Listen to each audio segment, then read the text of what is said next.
Yeah, I mean, like you understand, like stock markets is just not as attractive in lots of other markets outside the United States.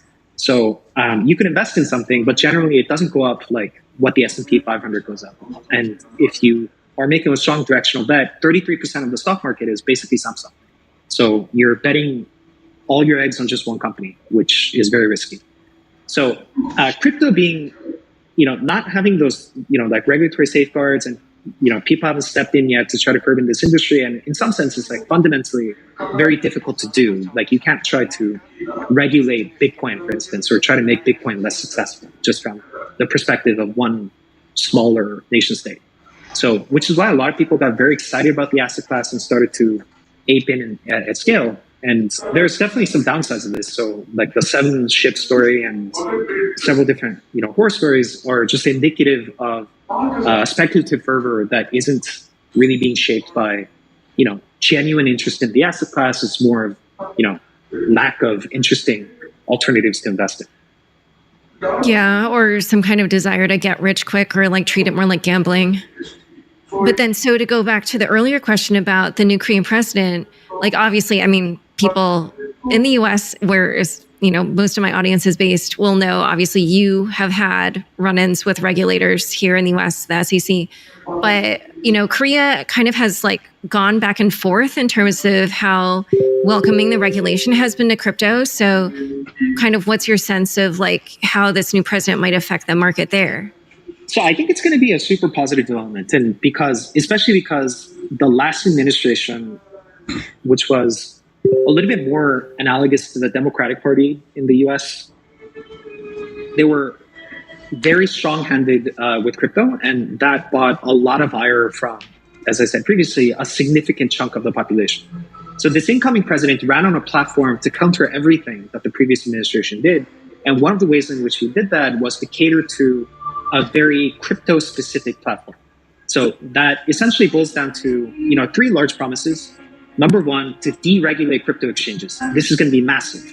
Not all positive, but it's going to be massive in the sense that lots of things that crypto exchanges weren't able to do before. So, for example, like besides Upbit, it hasn't been possible to sign up for a fiat on-ramp account on any of the other major exchanges for the last 2 years, right? Which is why Upbit is dominant. And even for Upbit, they need to use this tiny savings bank that nobody used to use before Upbit used to integrate. So the user experience of getting money into crypto is terrible. Now, it's crazy that so many people are trading crypto despite of all of this, right? Yeah, so crypto exchanges are going to be deregulated. Number 2, he said he's going to allow people to do ICOs. I have mixed feelings about this, but at the same time, it's probably not bearish for things that are going on in crypto.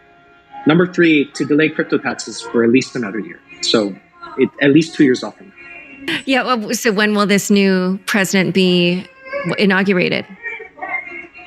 It's just a couple months away. So yeah, he's actually like taken over a bunch of duties, like for example, like moving presidential offices. Okay, so but you're not thinking of moving back for the reasons that you mentioned? Yeah, I mean, I still fly back quite often, and I think I'll be in Korea a lot of the time. But I think my family, I want to keep here. All right. Well, is there anything I didn't ask you about since you said that you kind of wanted to give your own thoughts on certain things? Is there anything I didn't ask you about that you wanted to mention for my listeners? Thanks for putting this together.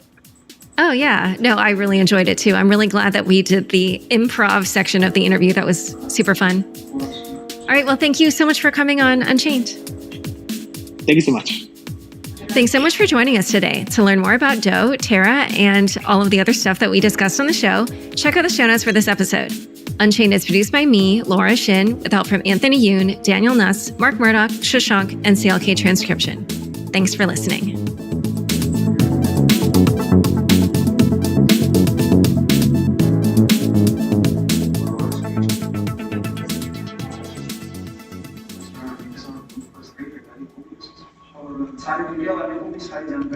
Hi all. In recent press interviews or at book signings and speaking engagements, people have been asking what's next for me now that my book is out. Well, I'm happy that I'm finally able to announce what I'll be working on.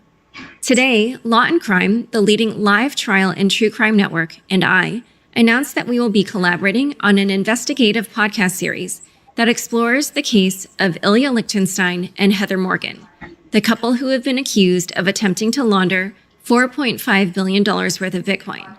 The series will be a deep dive into the story to understand the married couple at the center of it, how they allegedly attempted to launder the Bitcoin stolen from Bitfinex, and then to look more closely at the clues that led to their arrest. I'm thrilled to be partnering with Law and Crime to tell this tale about stolen Bitcoin with the depth and level of detail it deserves.